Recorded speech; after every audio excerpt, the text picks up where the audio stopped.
Nabi kita Muhammad Sallallahu Alaihi Wasallam, kepada keluarga beliau, sahabat beliau, dan siapa saja yang istiqomah di atas petunjuk Rasulullah Sallallahu Alaihi Wasallam. Kita senantiasa berdoa kepada Allah, mudah-mudahan kita termasuk mereka yang diberi kemampuan untuk bisa istiqomah menapaki petunjuk Nabi kita Muhammad Sallallahu Alaihi Wasallam. Jemaah sekalian, alhamdulillah ini merupakan sebuah kenikmatan dari Allah Subhanahu Wa Taala. Kita bisa bermajelis ilmu di bulan yang penuh barokah, yaitu di bulan Ramadan, dan kita senantiasa berdoa kepada Allah Subhanahu Wa Taala mudah-mudahan ibadah-ibadah Ramadan yang telah kita kerjakan di hari-hari yang lalu semuanya dicatat sebagai sebuah kebaikan di sisi Allah Subhanahu Wa Taala, dan mudah-mudahan senantiasa menjadi ampunan bagi dosa-dosa kita, rahmat bagi kita semuanya. Dan kita juga berdoa kepada Allah Subhanahu Wa Taala mudah-mudahan hari-hari yang tersisa di bulan Ramadan bisa kita maksimalkan untuk beribadah kepada Allah Subhanahu Wa Taala. Karena pada hakikatnya segala sesuatu itu tergantung satu niat yang kedua penutupnya. Sebagaimana sabda Rasulullah Sallallahu Alaihi Wasallam, innamal a'malu bikhawatib. Amal itu tergantung penutupnya. Innamal a'malu bikhawatib. Amal itu tergantung penutupnya. Sebagaimana meninggalnya kita juga tergantung apa? Husnul khotimah atau su'ul khotimahnya. Maka kita berdoa kepada Allah mudah-mudahan di hari-hari tersisa ini kita ditambah keseriusannya, kesungguhannya. Mudah-mudahan diberi kemampuan untuk bisa melaksanakan ibadah di bulan Ramadan. Baik, jemaah sekalian, kita di kesempatan kali ini berbicara terkait masalah falsafah usia atau maqasid syariat Islam. Tujuan syariat dalam ibadah puasa atau dalam ibadah-ibadah di bulan Ramadan. Saya sering menyampaikan bahwa tidak ada satu syariat yang Allah Subhanahu Wa Taala turunkan kepada kita sebagai umat Nabi Muhammad SAW kecuali pasti ada tujuannya. Tidak ada satu tanpa tujuan. Ibadah sholat jelas ketika Allah Subhanahu Wa Taala berdialog dengan Musa alaihissalam, ketika Musa alaihissalam dipanggil oleh Allah Subhanahu Wa Taala di Bukit Tur Sina dan beliau diangkat sebagai nabi. Pada saat itu Allah Subhanahu Wa Taala berfirman, wa aqimis sholat lidzikri, wahai Musa dirikanlah sholat untuk mengingatku. Jadi Allah Subhanahu Wa Taala menegaskan bahwa sholat untuk mengingat Allah Subhanahu Wa Taala. Makanya kalau kita renungkan rangkaian ibadah sholat mulai dari wudhunya, kemudian adanya, qomatnya, takbiratul ihramnya, setiap perpindahan dari satu gerakan ke gerakan berikutnya sampai salamnya selalu ada lafaz Allah yang tersebut. Ketika wudhu bismillah, selesai wudhu asyhadu an la ilaha illallah. Kemudian adzan juga demikian dimulai dengan Allahu Akbar dan ditutup dengan la ilaha illallah. Demikian juga ketika qomat. Mau sholat Allahu Akbar, rukuk Allahu Akbar, i'tidal sami Allahu liman hamidah, sampai salam assalamualaikum warahmatullahi wabarakatuh. Selalu ada lafaz Allah yang tersebut karena memang tujuan utama di antara sekian tujuan utama sholat adalah apa? Zikrullah, untuk mengingat Allah Subhanahu Wa Taala. Nah, teman-teman sekalian, demikian juga ibadah-ibadah yang kita laksanakan di bulan Ramadan itu banyak sekali tujuannya,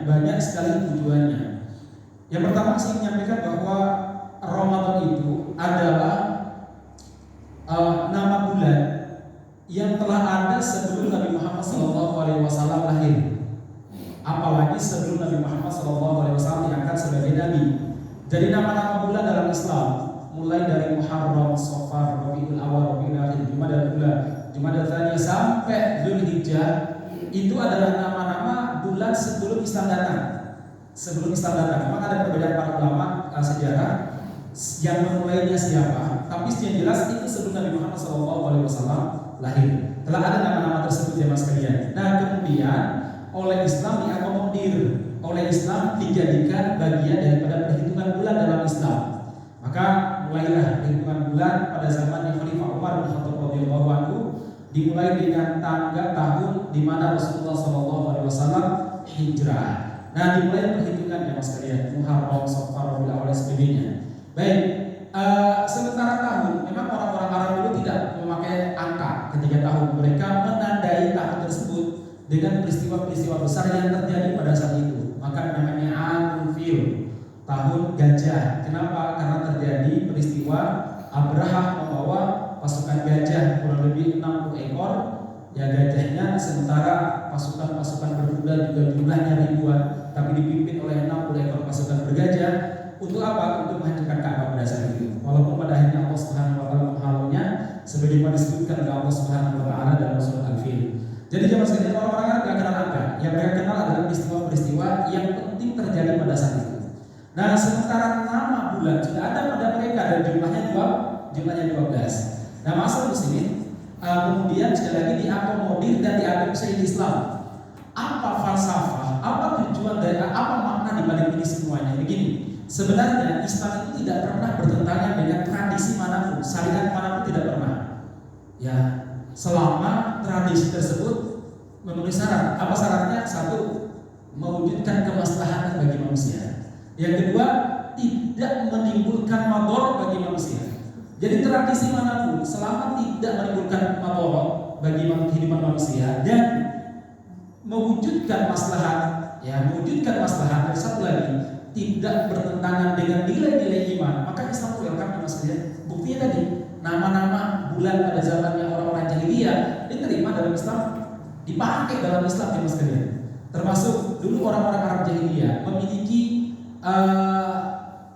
4 bulan yang disebut dengan Ashharul Hurum, bulan-bulan yang diharapkan untuk berperang dalamnya, bulan yang sangat dihormati. Apa itu? Yang pertama adalah Dzulqa'dah, Dzulhijjah, Dzulqa'dah, Muharram dan Rajab. Ini 4 bulan yang saat ini tidak boleh diperangi, tidak boleh berperang dalamnya, tidak boleh menumpahkan darah, tidak boleh memulai peperangan kecuali pembelaan diri. Kecuali apa? Pembelaan diri. Nah, ketika Islam datang, jemaah sekalian, ketika Islam datang, Islam pun merekomendasikan tidak masalah bulan ini, karena Islam memang datang untuk menjaga kemaslahatan manusia. Jangan sampai ada tertumpahan darah, jangan sampai ada kehilangannya. Islam welcome. Ya, silakan. Makanya dalam Al-Quran Allah Subhanahu wa taala menyebutkan fa idzal salahul ashhurul hurum. Kalau bulan hurum, bulan-bulan yang dihormati tadi di kalangan orang-orang Arab sudah berlalu, faqtul musyrikin haitsu wajadtumuhum. Maka perangilah orang-orang musyrik dimanapun kamu berada. Tapi pada bulan Ashhurul Hurum, ketika bulan-bulan yang dihormati tadi, Dzulqa'dah, Dzulhijjah, Dzulqa'dah, Muharram dan Rajab, maka kalian tidak boleh memerangi orang-orang musyrik. Artinya begini ya Mas, Islam sebenarnya welcome dengan tradisi dan budaya. Selama tradisi dan budaya tersebut tadi tidak bertentangan dengan 3 prinsip yang dibawa oleh Islam. Karena Islam itu prinsipnya 3 itu, mewujudkan kemaslahatan bagi manusia, yang kedua mewujudkan menghilangkan madharat bagi manusia. Sebenarnya ini intinya. Adapun yang berikut tadi yang ketiga, tidak bertentangan dengan nilai-nilai tauhid. Sebenarnya tauhid itu untuk mewujudkan maslahat bagi kaum muslimin, bagi manusia. Tauhid Allah Subhanahu wa taala turunkan untuk mewujudkan maslahat dan menghindari mafsadah yang terjadi. Maka Mas sekalian, sama ketika Islam datang ke Jawa, ada beberapa tradisi Jawa kemudian diadopsi ataupun diakomodir dalam Islam. Contoh, nama kan tidak perlu harus namanya Abdullah, namanya Abdul Rahman, namanya Arab, nggak perlu. Nama Jawa itu sangat diterima Islam. Maka ada namanya Wibowo, ada namanya Joko Widodo, ya, atau apalah, Luhut atau apa, kan diperbolehkan. Tapi jangan dikira ini nggak ada kaitannya dengan mereka yang menaikkan harga BBM dan minyak goreng sekarang. Itu saya cuma bilang ya contohnya ya. Anda ini sudah terlalu seutuh sama dua orang ini. Baik, jadi sekali lagi mau pakai nama apa saja silakan ya Mas sekalian. Asalkan nama tersebut nama yang baik, ya tidak bernilai nilai-nilai buruk seperti menyebut dengan nama-nama yang binatang maksudnya dengan nama-nama kemaluan dan sebagainya nggak boleh ya. Nah, terus kemudian sekali lagi dalam Islam welcome. Islam itu tradisi manapun sangat diterima oleh Islam selama tidak berkaitan dengan nilai-nilai yang dibawa oleh Islam. Maqasid tujuan utama Islam. Apa tujuan utama Islam? Yang tadi mewujudkan maslahat bagi kehidupan manusia. Yang kedua menghindari mafsadah bagi kehidupan manusia. Perdukunan seperti dilarang kemarin misalnya. Kenapa dilarang dalam Islam? Karena itu mewujudkan madharat. Apa madharatnya? Membodohi orang. Apa hubungannya antara kayu yang diputar-putar di mangkok yang dengan hujan? Itu secara logika tidak masuk akal sama sekali ya Mas. Itu kan membodohi manusia. Makanya saya sampaikan bahwa saya butuh mengatakan jahiliyah, kebodohan itu, kejahilian, kesyirikan itu akan menghilangkan kecerdasan. dan betul hilang cerdasnya. Ya. Kecerdasan orang-orang yang hilang gara-gara itu yang sedang bayangkan profesor dokter melihat hal itu sebentar di saat yang bersamaan ada BMKG, Badan Meteorologi dan Geofisika yang jelas-jelas itu memiliki alat yang canggih, peralatan yang canggih, para penelitinya, para profesor mereka sekolah sekian tahun untuk mengkaji alam semesta, untuk mengkaji ilmu astronomi, dikalahkan dengan apa? Cloud engineer namanya ya. Jadi kalah di sini dari kampus ya. Gak tahu tuh kuliahnya berapa SKS ya. Kuliah jadi dukun.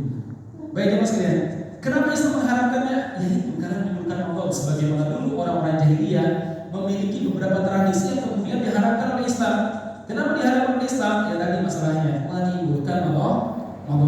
Dulu tradisi ada tradisi nikahnya ngeri sekali. Ada nikah istibdok, nikah cari gen. Jadi kalau ada seorang laki-laki dan seorang perempuan menikah, secara fisik mereka kurang beruntung dan secara kecerdasan juga di bawah standar, nanti sang suami akan mencari laki-laki yang tampan, tur, pinter. Nanti dia akan datang ke laki-laki tersebut dan mengatakan, Mas, mau tidur bersama dengan istri saya, dan kalau kamu minta bayaran, berapa bayaran semalam? Tak bayar. Dan dia tidak akan menggauli istrinya sampai istrinya bunting dari laki-laki tersebut. Nah, jadi maksudnya namanya nikah istibdok, nikah apa? Nikah cari gen. Kemudian apa? Islam datang untuk melarangnya karena menimbulkan madorot. Ada lagi nikah silon. Nikah silon itu nikah tukaran. Jadi misalkan seorang laki-laki punya adik perempuan, dia punya kawan juga punya adik perempuan, misalkan ya ngomong, Mas, gimana kalau seandainya adik tapek, kemudian adikku kwepek, adikku saya nikahi dan kamu nikahi adik saya. Kalau disepakati ya sudah terjadi pernikahan tanpa ada mahar. Kalau ada mahar nggak masalah, tanpa ada mahar karena barter. Ibarat Anda tukaran apalah ya, kita tukar ya. Jadi wanita itu seperti barang ya kalau Arab jahiliyah pada saat itu. Tukaran seperti itu ya Mas kalian. Islam datang melarang, kenapa? Madorot. Apa madorotnya? Terutama bagi kaum Hawa. Mereka tidak punya hak apa-apa akhirnya kan. Nah, maksud di sini itu poin pertama dari kalimat Ramadan ya. Itu apa? Bahwa Islam welcome dengan berbagai macam tradisi asalkan tradisi tersebut mewujudkan maslahat dan tidak menimbulkan madorot. Baik, kemudian selanjutnya Mas sekalian, masih di kalimat Ramadan. Ramadan itu diletakkan oleh orang-orang Arab di bulan yang ke-9. Di bulan ke-9.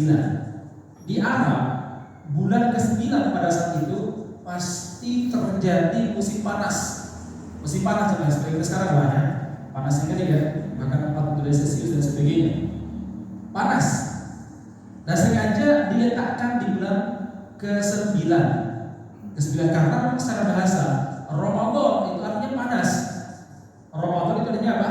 Panas. Maka ada kalimat Ramadan ya Ramadan. Jadi orang Arab kalau mereka memanaskan emas, misalkan emas emas ini disekuk ataupun dibakar untuk menguji keasliannya sampai nanti terpisah antara yang kotorannya dengan campuran macam-macam, kan dipanaskan. Begitu peristiwa memanaskan ini dalam bahasa Arab namanya Ramadan yarmadu romid ya. Jadi orang yang namanya romid, perbuatan namanya Ramadan gitu ya. Jadi pertama memanaskan. Nah, maksud di sini karena memang terjadi pada musim panas. Nah, luar biasanya Allah Subhanahu wa taala sengaja memilih bulan ini. Allah Subhanahu wa taala sengaja memilih bulan Ramadan sebagai bulan untuk diwajibkan ibadah siang kepada kita. Padahal ada bulan-bulan lainnya. Allah memilih pas bulan ke-9, bulan yang sangat panas. Nah, di sini filsafatnya, filosofinya kata para ulama adalah apa? Seakan-akan Allah Subhanahu wa taala menjadikan Ramadan ini sebagai ujian bagi kita, apakah iman kita betul-betul asli, murni, apa kita betul-betul tunduk kepada Allah, atau jangan-jangan kita lebih percaya kepada nafsu kita lebih percaya pada kata-kata orang daripada firman Allah Subhanahu wa taala. Kita lebih percaya janji nafsu kita daripada janji Allah Subhanahu wa taala. Nah, Ramadan Allah Subhanahu wa taala menggunakan itu menguji sebagaimana tukang sekuk emas untuk menguji keaslian emasnya, dia memanaskan. Secara bahasa Ramadan artinya memanaskan. Diuji nantinya Mas sekalian. Apakah betul-betul orang tersebut lillahi ta'ala atau tidak? Makanya Allah Subhanahu wa taala berfirman, kullu amal ibni Adam lahu. Semua amal anak Adam untuk dirinya sendiri, illa siyam, kecuali puasa. Fa innahu li, puasa untukku, wa ana ajzibi, aku sendiri akan membalasnya. Baik, ini prinsip yang kedua. Ya, belajar kedua daripada filosofi Ramadan. Nah, masalah muslimin yang benar-benar dirahmati Allah Subhanahu wa taala, selanjutnya maqasid yang lainnya adalah apa? Atau falsafah yang lainnya begini. Rasulullah SAW pernah bersabda, tasahharu fa inna fis sahuri barakah wa tasahharu fa inna ahlal kitabi la yatasahharun. Makan sahurlah kalian karena sahur itu ada berkahnya. Makan sahurlah kalian karena sahur itu karena ahlul kitab, orang-orang ahlul kitab non-muslim ketika berpuasa mereka tidak melaksanakan sahur.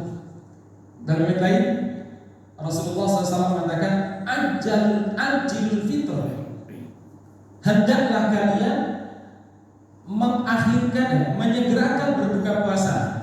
Fa inna ahlul kitab la yuftirun, sesungguhnya ahlul kitab yaitu orang-orang Yahudi Nasrani tidak akan buka puasa sampai melihat ufuk merah dari timur ketika menjelang Isya. Orang-orang ahlul kitab mesti dulu kalau berpuasa itu buka puasanya itu udah gak sahur. Yang kedua kalau buka puasa nunggu apa? Nunggu ufuk merah ya. Ada warna merah dari ufuk timur ketika menjelang waktu Isya baru mereka berbuka puasa. Nah, sementara kita disunnahkan untuk disegerakan ketika matahari tenggelam sempurna, maka segeralah berbuka kata Rasulullah SAW, karena ahlul kitab mereka akan mengakhirkan buka puasa sampai terbit fajar sampai terbit warna kemerah-merahan dari ufuk timur. Nah, maksud muslimin, apa falsafah daripada hadis Nabi Muhammad SAW ini? Falsafah yang paling penting adalah apa? Jemaah sekalian, Islam diturunkan dan beberapa syariat Allah diturunkan dalam rangka mukhalafatu ahli kitab wa ashabil jahil. Ini kesimpulan Imam Ibnu Taimiyah rahimahullah. Yaitu apa? Islam diturunkan dalam rangka menyelisihi tata cara ibadah, tata cara hidupnya orang-orang muslim terutama ahli kitab. Jangan sampai kita sama ibadahnya seperti mereka. Jangan sampai cara hidup kita sama dengan mereka. Maka sekali lagi Islam salah satu tujuan pokoknya kenapa syariat Allah diturunkan agar kita berbeda dengan mereka. Contoh tadi ya, mereka tidak sahur, kita harus sahur biar puasanya beda dengan kita. Yang kedua, mereka mengakhirkan berbuka puasa, kita diberitakan untuk apa? Menyegerakannya. Dalam syariat lain ada contoh Rasulullah SAW pernah bersabda, liha, biarkan jenggot kalian ini memanjang, biarkan jenggot kalian memanjang, tapi jangan biarkan teman antum gantung. Beda ya. Biarkan jenggot antum memanjang, jangan biarkan teman samping antum ngantuk saat kajian. Halo, belum paham juga? Belum paham juga? Baik, kembali ke sampaikannya mas kalian. Jadi lihat, panjangkan jenggot kalian, biarkan, bebaskan jenggot kalian panjang. Wa qassus syarib, rapikan cukur, bukan dibotakin ya. Cukur kumis, nggak usah kok habis ya, ribet soalnya ya. Nah, kayak saya dulu ya, bagus. Jadi ya sedikit cukur ya, dirapikan aja dulu ya. Nah, mas kalian bagusnya begitu. Ya, cuma kan kita ribet ya. Di depan cermin kelamaan saya kurang betah, terlalu lama di depan cermin. Dan memang laki-laki itu nggak perlu terlalu lama di depan cermin. Kalau laki-laki terlalu lama di depan cermin, itu permasalahan laki-lakian ya. Ya, memang Nabi Muhammad kemana-mana bawa cermin, tapi nggak lama-lama. Kalau sampai depan cermin laki-laki habis 10 menit, 15 menit, itu ngapain dia? Nah, jadi mas kalian yang benar-benar Allah Subhanahu Wa Taala kembali pada sampai tadi. Jadi ternyata Islam datang untuk mengisi mereka. Kata Rasul, lihat, biarkan jenggot Anda memanjang. Wa qassus syarib, rapikan kumis Anda. Fa inna ahlal kitab, karena ahlul kitab mereka ini yuqassus syarib, mereka lihat, mereka menghabisi jenggotnya dan membiarkan kumisnya memanjang. Kayak Mas Brengos yang kemarin di Bali Kota. Itu kumisnya panjang ya mas kalian ya. Jadi sekali lagi itu ahlul kitab, memang dia Nasrani kan? ternyata kalau kita pikirkan bagaimana faedah yang luar biasa secara kesehatan bagus, betul saja. Sahur itu menguatkan fisik, menghindari berbagai macam penyakit. Tidak sahur itu memunculkan berbagai berpotensi memunculkan penyakit. Maka Rasulullah bersabda, la yazalun nasu fi khairin. Manusia senantiasa berada dalam kebaikan. Ma'akharus sahur, selama mereka mengakhirkan waktu sahur, wa'ajal fitro, dan selama mereka menyegerakan berbuka. Yang jelas begini masalah sama lah. Ketika kita memanjangkan jenggot dan merapikan kumis, itu ada faedah juga. Apa faedahnya? Kata medis, hari ini di Eropa ditemukan enzim tertentu yang tumbuh di jenggot ini. Ternyata dia anti kanker. Maka sekarang dikembangkan. Ya di sini ya, dikembangkan ya Mas kalian. Maka sekarang kan kalau ternyata orang sana bahkan preman itu suka apa? Suka berewokan. Kenapa? Itu sehat. Selain itu kalau orang yang berewo itu ataupun orang yang membiarkan jenggotnya panjang, itu katanya berwibawa, berwibawa, minimal wibawa jenggot ya. Enggak, benar dia dibandingkan yang tidak ya. Ini secara umumnya. Terus yang kedua ya Mas kalian, kalau seandainya syarif ataupun kumis dibiarkan memanjang, itu bikin penyakit. Anda kalau bersih itu ratusan bahkan ribuan virus itu keluar. Nempelnya di mana coba? Nempel di kumis. Habis bersih Anda minum, virusnya masuk lagi. Luar biasa itu ya. Masalahnya sudah rapikan ya Mas kalian. Jangan cuma habis dirapikan aja. Baik, jadi intinya Islam datang dalam rangka menyelisih orang-orang yang beri Nasrani agar hidup kita beda dari mereka. Contohnya lagi dalam hadis Mas kalian, Rasulullah SAW pernah pada zaman dulu sebelum ada adzan, jadi Makkah itu selama 2 tahun para sahabat sholat 5 waktu, dan mulainya tahun 11 kenabian yang sholat 5 waktu, itu tidak ada adzan, tidak ada qomat.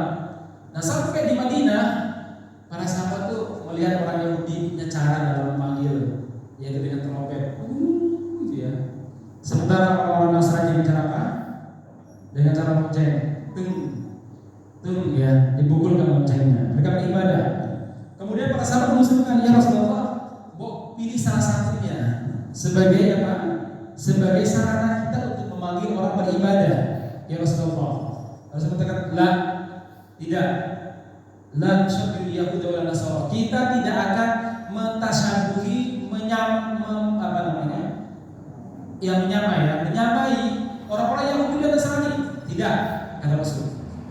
Akhirnya keinginan sahabat terjawab dengan mimpi salah seorang sahabat. Dia bermimpi diajarkan oleh seseorang yang tidak dia kenal bunyi adzan. Hal itu dia sampaikan kepada Nabi SAW, dan Nabi Muhammad SAW pun mengatakan, nah ini dia panggilan kita. Beliau menyuruh Bilal untuk belajar kepada sahabat yang bermimpi tadi ya. Mimpinya para sahabat seringkali hadir bersama malaikat karena mereka orang suci. Ya, mereka wali-wali Allah Subhanahu wa taala. Beda kalau mimpinya kita, ya. Udah gak suci, tidur pun gak bersuci ya. Apalagi kalau habis tilawah atau habis ngobrol di masjid, kadang putus rokoknya masih di tangan gitu ya. Kan begitu, atau gelas kopinya itu masih dipegang di tangannya misalkan. Nah, jelas sekali kalau para sahabat duduk dalam keadaan suci, dan mereka adalah manusia yang selalu mensucikan hatinya. Innallaha yuhibbut tawwabin wa yuhibbul mutatahhirin. Allah sangat mencintai orang-orang bertaubat dan sangat mencintai orang-orang yang mensucikan dirinya. Kata para ulama, di antara orang yang tawwabin dan mutatahhirin ashabun nabi, ya. Orang yang suka bertobat dan orang yang mensucikan dirinya adalah siapa? Sahabat-sahabat, Masya Allah. Begitu tahu salah, langsung taubat jadi sekalian. Begitu bersalah, minta dikisos. Anda lihat kan bagaimana dulu wanita Gomedia, dia berzina, kemudian dia datang kepada Nabi dan keadaan hamil dan mengatakan, ya Rasulullah, saya zina itu. Bagaimana ini mensucikan dirinya? Kalau sekarang nggak ada kayak gitu ya. Mau hukuman jelas, raja zina itu ya Rasulullah. Kemudian Rasulullah mengatakan, baik, coba lihat, jangan wanita ini wanita gila ini, kata Rasulullah para sahabat. Diteliti, ditanya ke keluarganya, oh baik ya Rasul, orang yang baik. Oh berarti kamu gak gila ya? Enggak ya, saya sehat ya Rasul. Baik, kalau begitu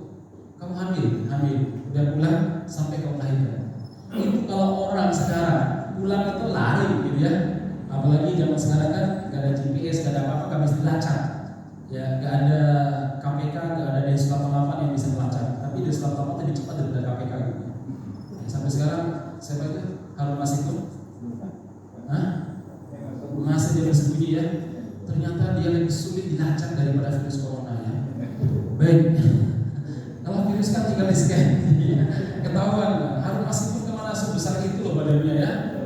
Pintar banget ya, siluman betul itu masuk. Karena di belakangnya punya siluman yang menyembunyikan dia. Baik, ini sekali kembali sampai tadi.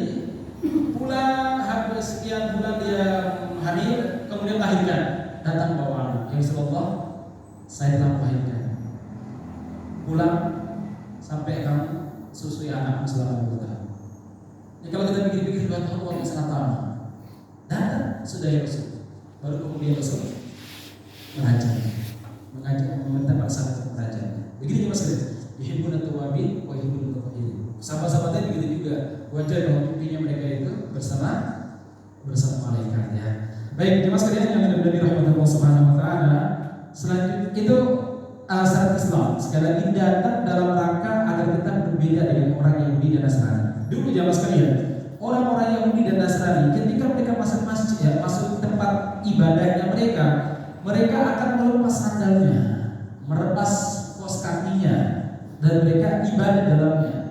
Nah, Rasul memerintahkan kita berbeda dengan mereka dulu ya, karena masih Rasul memperbolehkan para sahabat sholat dengan sepatu atau sandal dengan syarat suci. Pernah nggak ada Muhammad SAW pakai sandal? Sering kali, sering juga.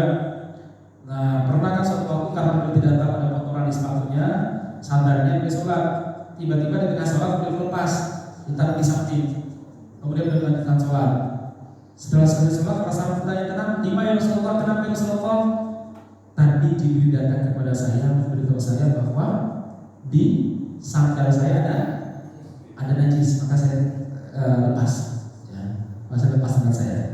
Jadi boleh sekali lagi itu kalau masjidnya masjid pasir atau tanah, sebagaimana kita habis demo kan bisa sholatnya masih pakai sepatu ya, atau kita lagi daki gunung ya sholatnya pakai sepatu kan enak kan ya, udah lepas copot ya. Nah itu diperbolehkan ya mas kalian. Kenapa? Untuk menyelisih orang yang tidak Nasrani. Masya Allah. Jadi inspirasi syariat, spirit yang dibawa oleh syariat Islam adalah apa?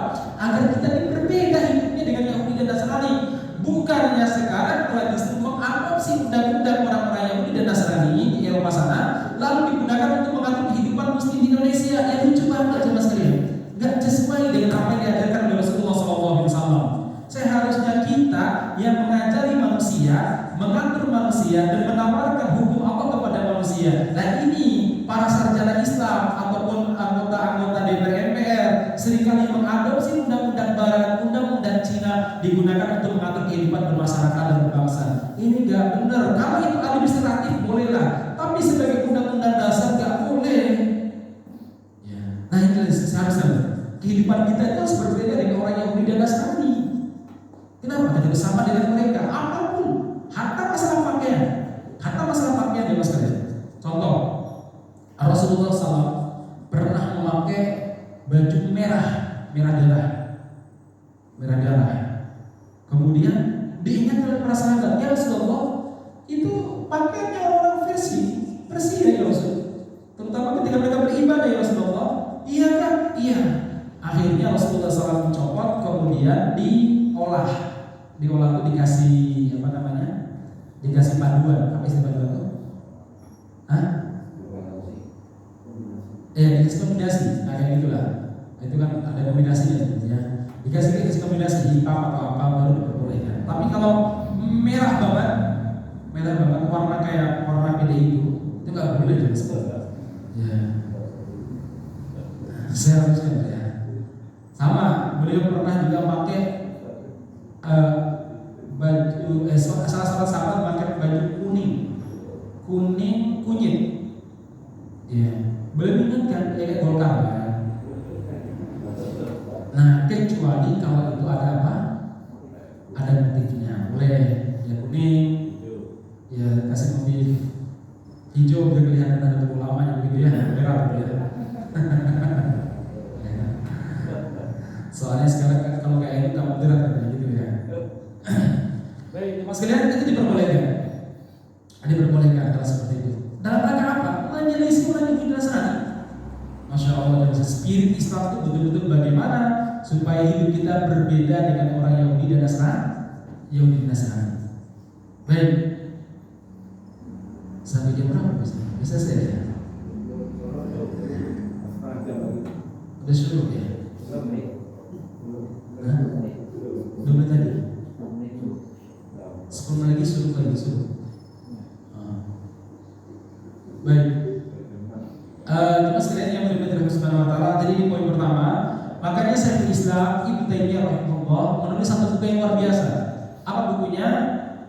Ittida'u siratil mustaqim fi mukhalafati ashabil jahil. Tuntutan siratal mustaqim dalam rangka menyelisihi ashabul jahil, orang-orang yang masuk neraka. Maksudnya kita tahu, kita yakin Islam datang dalam rangka berbeda dengan orang Yahudi dan Nasrani. Dan ini yang dipahami oleh para ulama kita. Dan ini dipahami oleh ulama Indonesia. Makanya dulu di Diponegoro melihat bahwa pakaian bagian tasyabbuh. Maka di Diponegoro nggak pernah mau memakai pakaian ala Belanda. Nggak pernah di Diponegoro itu memakai pakaian ala Belanda. Pakaian di Diponegoro apa? Sorban, gamis.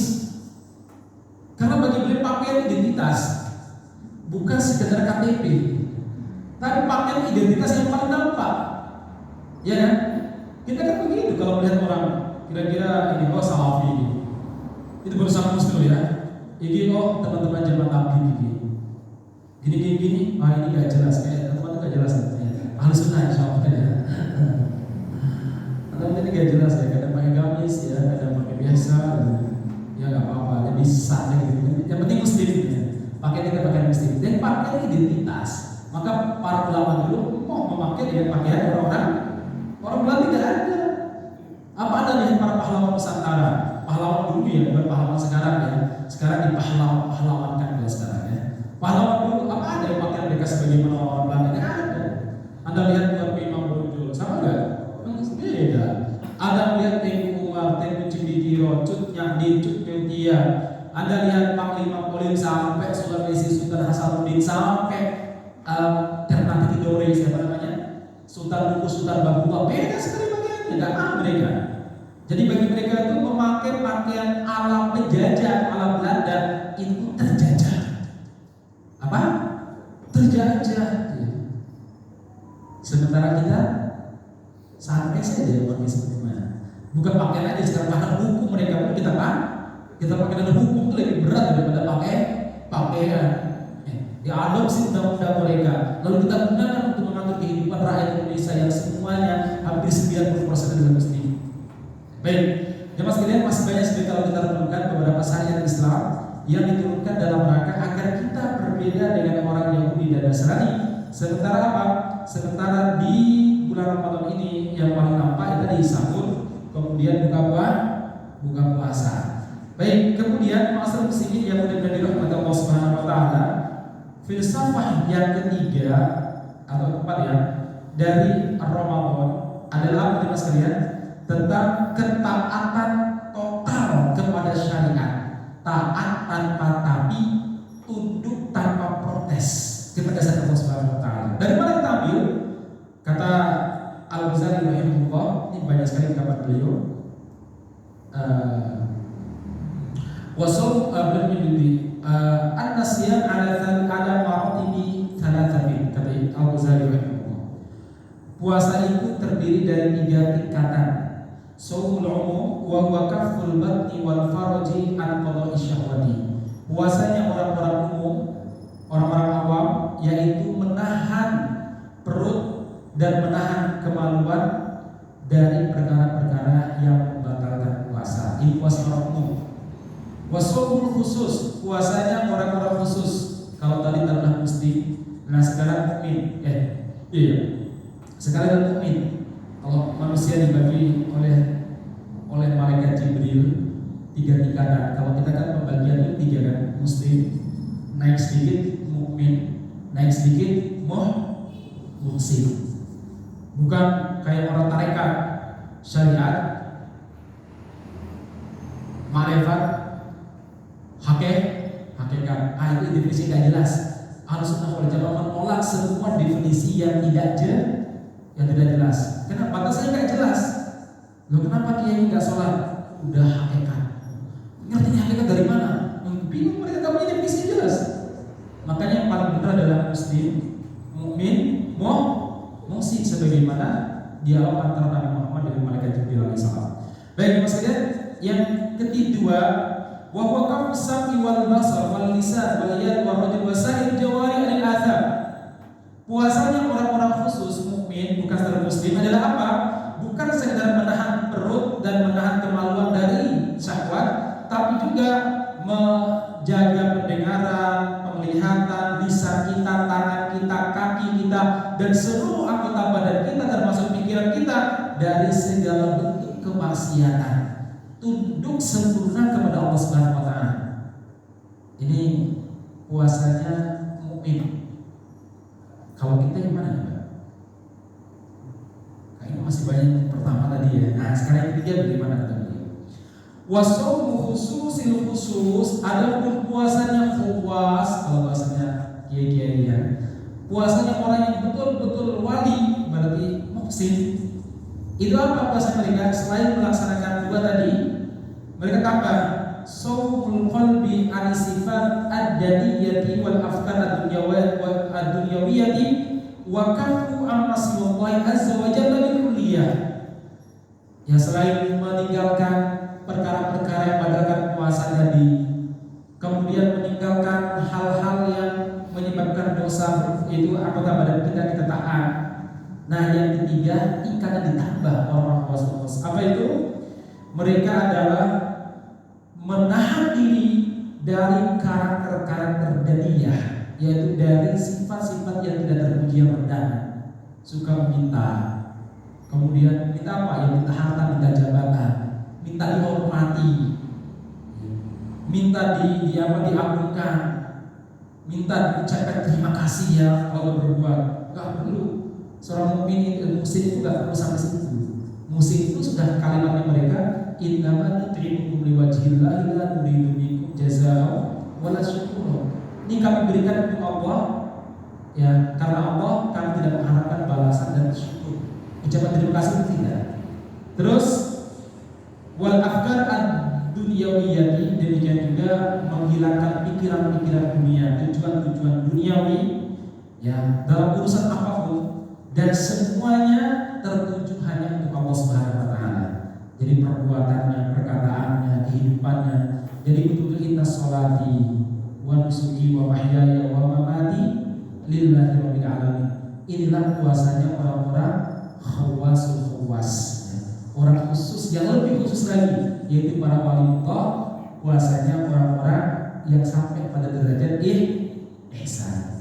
Nah, masalah muslimin, intinya apa kata para ulama dari sini dijelaskan bahwa apa? Memang mau tidak mau kita diajak dan diatur selama bulan Ramadan supaya semua kehidupan kita ini tunduk kepada syariat. Gak boleh separuh-separuh. Contoh, kalau puasa itu dimulai dari sebelum terbitnya fajar, maksudnya saat sebelum adzan subuh, sampai terbenamnya matahari. Kalau sekarang jam 17 berapa? 38. Nah, 38 35 ada 38 misalkan 17:38, maka itulah yang dilakukan seorang muslim. Karena saya Allah Subhanahu wa taala, enggak boleh kemudian dia berpikir, menurut saya kalau mulai jam 3 itu boleh buka puasa jam 5 sore misalkan. Enggak boleh misalkan. Enggak boleh. Enggak ada juga diperbolehkan. Saya mulai jam 6 sore 6 pagi aja, nanti bukanya jam 7 malam. Enggak boleh. Walaupun mungkin jumlahnya sama, jumlah jamnya sama, tapi jadi diperbolehkan. Itu artinya apa? Muslim dan manusia pada umumnya hidup itu bukan sesuai keinginan dia, tapi harus sesuai keinginan Allah Subhanahu wa taala. Anda sedikit saja melanggar syariat Allah Subhanahu wa taala. Contoh, seharusnya jam 17.38 baru buka puasa, 17.30 Anda sudah makan, batal enggak? Batal tuh dari sebarang sekian jam itu batal. Kenapa? Anda nggak totalitas dalam menerima syariat, hanya separuh. Makanya Allah mengingatkan ya ayyuhalladzina amanu fi silmi kafa. Masuk Islam itu totalitas, jangan separuh. Sedikit saja ada tolak, bilang semuanya. Sama Allah mengatakan, "Afatu'minuna bi ba'dil kitab wa takfuruna bi ba'd." Apa kalian mengambil sebagian kitab, sebagian syariat, zakat diambil. Kenapa? Bisa buat bangun infrastruktur. Kemudian haji oke, dilaksanakan. Nanti apa? Nanti kuotanya dibatasi. Kenapa? Uangnya bisa buat IKN misalkan. Kenapa? Sekarang investornya pada mundur. Ini kan malu bagi nyari investor ini misalnya. Ya kata mungkin ada sih big datanya, ada big datanya. Big data investornya belum dikeluarin katanya gitu ya. Bingung sekarang itu. Nah, sebagian saja diambil. Wa takfuruna bi ba'd. Lalu sebagian kalian tolak karena tidak sesuai dengan maksud kalian. Jihadnya kalian tolak, malah kalian tuduh sebagai tindakan teror. Membantu umat Islam Suriah itu wajib, Palestina itu wajib. Saya sampai kemarin di tes air mata, betul ya Allah sudah dari. Ada seorang dokter yang dulu bersama kami di Suriah, spesialis anak dari London. Sekarang mewakafkan hidupnya untuk membantu muslim Suriah. Dia buat status screenshot statusnya. Beliau bersumpah demi Allah, tahun ini tahun yang paling pelik bagi kami. Kami di kamp pengungsian, jangankan kurma jenis apa yang kita makan, jangankan pikirkan kira-kira apa nanti untuk buka puasa dan sahur kami sudah. Masya Allah. Maka saya sampaikan Allah diberi kelebihan sama Allah Subhanahu Wa Taala. Salurkan. Bisa bahasa nggak apa-apa? Atau mungkin Anda punya lebih kelebihan berapa ribu dolar? Kita biasa kan kalau di sini kita kirim langsung aja pakai dolar, kita apa namanya? Kita wujudkan dalam dolar baru kita kirim. Insya Allah dan nggak kena tindakan resmi karena memang murni untuk para pengungsi. Jelas mereka punya apa namanya, punya yayasan transparan. Jadi kalau bapak ingin menerima rezeki silakan kasih sekali. Kalau sudah pertengahan Ramadan, saya baca statusnya. Ini dokter, spesialis anak, meninggalkan kehidupannya di London untuk mewakafkan dirinya di Suriah dan Muslim. Itu mengobati para pengungsi, para anak di Muslim. Kasihan ya. Beliau sempat saya, sempat apa namanya, sempat chat sama saya, ngirim tenda yang digunakan untuk rumah sakit. Itu kan ada peralatan. Anda bayangkan rumah sakit gak ada obat gitu. Beliau kirim, saya bilang, ya Allah, gimana caranya ini ya?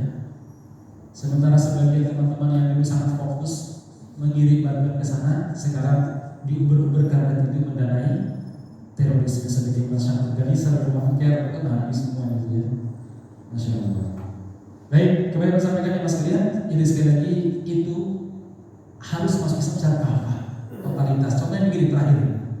Anda sholat, Allahu Akbar, takbiratul ihram. Seharusnya diakhiri dengan apa? Salam. Setelah fil alamin innaka hamidum majid, atau setelah berdoa ya wa min fitnati wa min syarri fitnatil masiihid dajjal, selesai. Lalu kemudian ada telepon berbunyi, Anda angkat, belum sempat salam. Sah apa kata bahasa Anda? Ya sholat Anda. Maka kenapa? Anda butuh totalitas.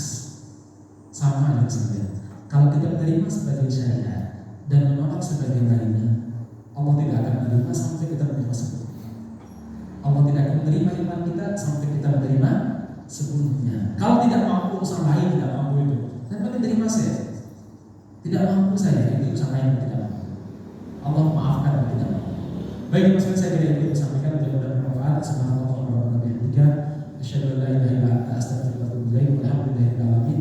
Satu-satunya pengajian ba'da subuh yang paling lama di sini. Betul, di Marwah paling banter suruh udah selesai. Di tempat lain cuma 10 menit. Ya, alhamdulillah ini marah banget ya. Demikian, mudah-mudahan bermanfaat. Subhanallah wa bihamdika, asyhadu an la ilaha illa anta, astaghfiruka